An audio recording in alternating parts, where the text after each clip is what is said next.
જય સ્વામિનારાયણ. આજના દર્શન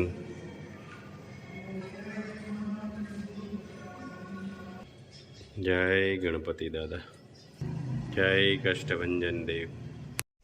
જય સ્વામિનારાયણ. ખોટું કોઈનું કરવાનું નહીં, ખોટું કોઈનું સહન પણ નહીં કરવાનું. કાજુ સિંહનું રાખવાનું, સામે ગમે એવી મોટી તોપ હોય.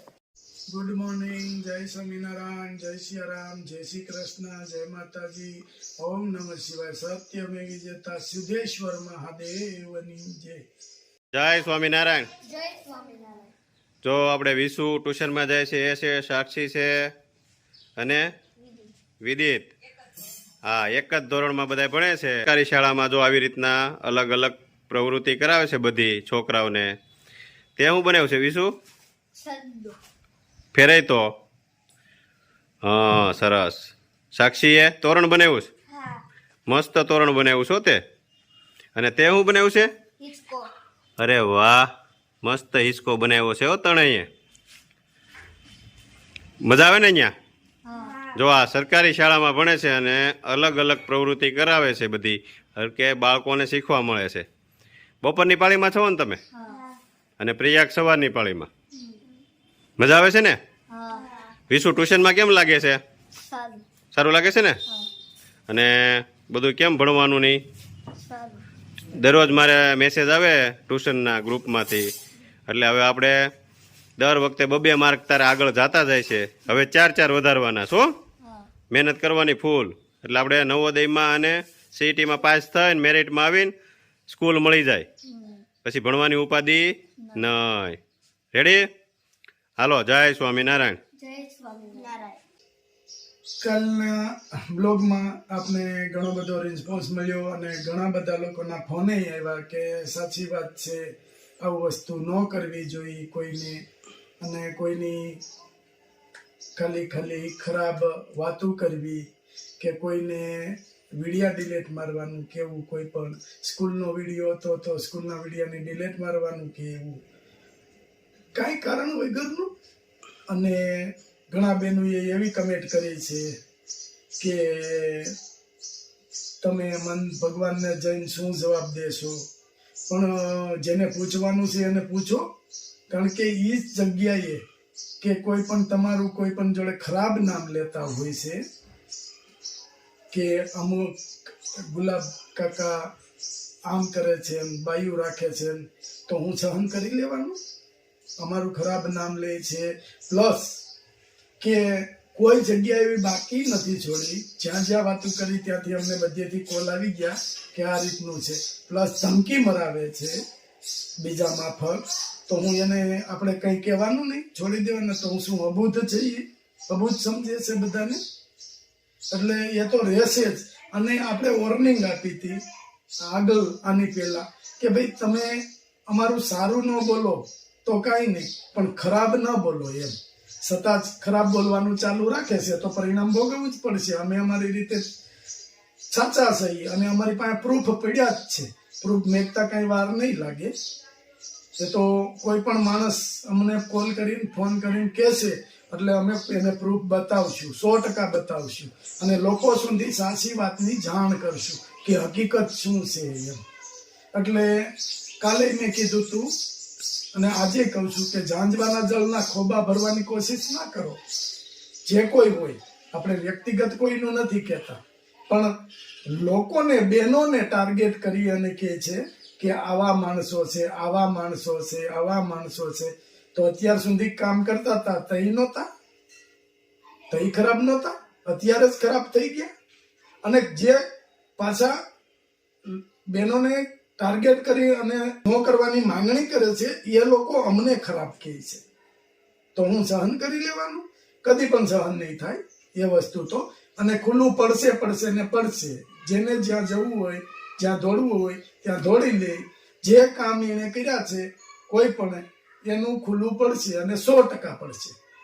અને અમારી પાસે પ્રૂફ સાથે જ હોય છે કે ધમકી મરાવી છે, પ્લસ શું અમે કામ કરતા હતા અમારી પાસે શું કામ કરાવ્યા છે, એ બધા વિડીયો અમારી પાસે છે.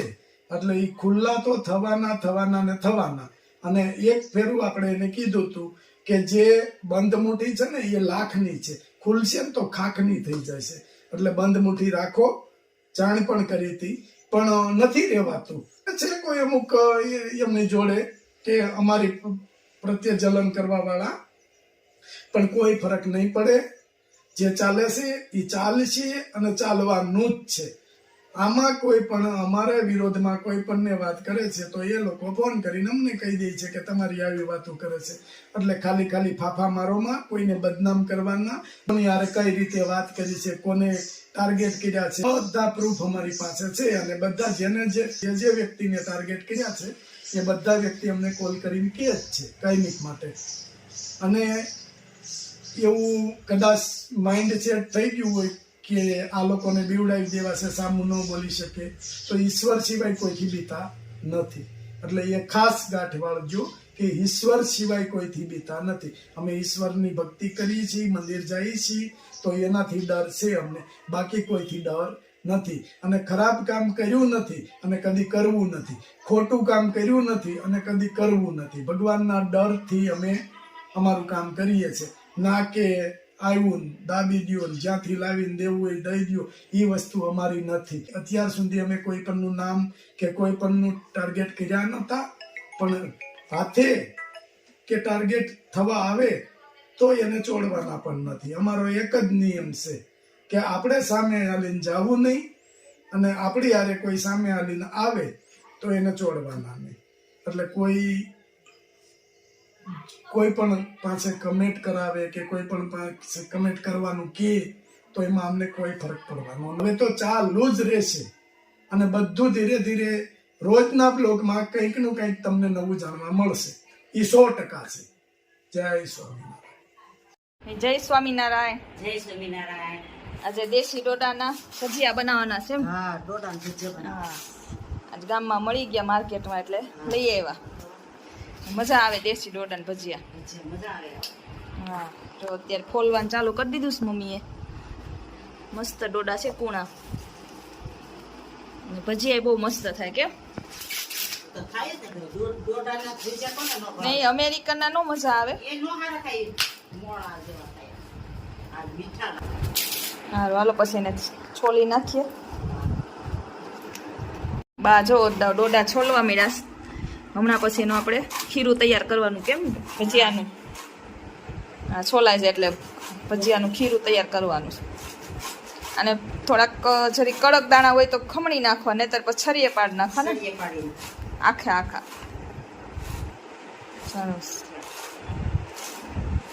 ડોડાને છીણાઈ ગયા, તૈયાર થઈ ગયા છે. આજે બેસન, પછી આદુ મરચાંની પેસ્ટ અને ધાણા લીલા, મીઠું જો બા મિક્સ કરવા મેળા જ બધું. ને ઘરના લીંબુ મસ્ત મજાના રસવાળા. કેમ મમ્મી? લીંબુ તો ઘરના છે એટલે ક્યાં ઉપાડીશ. હા, રસોઈ એટલો છે. બેન હાટો જ લઈ જાવ. હા, જો આખી થેલી ભરીને સુરત મોકલવાના છે લીંબુ. બહુ મસ્ત. હા, આપણે બનાવીએ છીએ દર વર્ષે. બને આપણે મકાઈ મળે ને દેશી, એટલે એના ભજીયા જ બનાવવાના. સુપર થાય ભજીયા. પપ્પા જય સ્વામિનારાયણ. જય સ્વામિનારાયણ. ભજીયા કેમ બન્યા છે? ઉપર હો, ડોડાના ભજીયા છે. હા, દેશી મકાઈ આવી હતી પેલી વેલી, એના ભજીયા બનાવ્યા સુપર. આજે બા બનાવે છે ભજીયા. હા, પ્રયાગના મમ્મી ગયા છે સુરત. કેમ પ્રયાગ? હા, મસ્ત છે. ચટણી ને ગરમા ગરમ ભજીયા. હા. હા, અને જો ભેગા બેહીને ખાઈ છે, અને રાજુભાઈ ની ઘેર જ ખાઈ છે. હા, એ તો એ લોકો વાતો કરતા હતા કે રાજુભાઈ ની ઘેરે જમવા જાય તો એમના પપ્પા નથી જમતું એમ ને. હા, એ વાતો કરતા હતા. જો દાદા છે, રાજુભાઈ ના મમ્મી છે, રાજુભાઈ છે, બધા છે, ને અમે ખાઈ છીએ ભેગા બે. તમારે કોઈ નોખું નથી કરતા હા, કે પેલા આ ખાઈ લે પછી ઓલા બોલા ખાઈ. ખાઈ લે. હા, એમ હવે વાતો કરવા વાળા કેટલે રાખે. અમે માપે હારે બધા બેહી અને ખાઈ પીને આનંદ કરીએ છીએ. અમે દાદાને પેલા ખવડાવી છે. હા, પેલા ખવડાવીએ છીએ, છેલ્લે નથી રાખતા કોઈને. હા, ગૌરવવાળા હોય એમ અમારા છેલ્લે. દાદા પેલા જમવામાં હોય. હા. છેલ્લે ન હોય, વધઘટમાં દાદા એવું ન હોય. ના, અમારે પેલા જમાડ લઈ અને બધા ભેગા રહી છે આગળ નોખા નોખા હોય તો બરાબર છે અને ભજીયા મસ્ત બન્યા છે અને મજા આવે છે એટલે ખોટી વાતો કરવી નહીં જ્યાં વાતો કરો છો ત્યાં બધા એકાબીજા ફોન કરીને કહીએ છીએ આપણે ખાઈ પીને આનંદ કરો. સુપર. મજા આવે ને ભજીયામાં? હા. મકાઈના ભજીયા લીલી. એણે તો જો નવીન કર્યું છે, ડીશ બનાવી નાખી ભજીયાની, માથે ચટણી નાખી. કેમ હા. પ્રોજેક્ટ બનાવ્યા? હા. શું બનાવ્યું હતું તમે? કુલર. સ્કૂલે. સ્કૂલે બનાવ્યું હતું? હા. નકર અહીં સાક્ષી ને એ બધા અહીં ઘેરે બનાવ્યા હતા. એ કાલે આજ બપોરે છે ને અહીંયા ઊભા હતા ને તે લઈને આવ્યા હતા. વિશુએ બનાવ્યો હતો સગડોળ, સાક્ષીએ બનાવી હતી તોરણ, અને ઓલા ભાઈએ હિંચકો બનાવ્યો હતો. તમે સ્કૂલે બનાવ્યું હતું એમ ને? મોટું હતું એટલે હા. કુલર. સરસ, લેવા.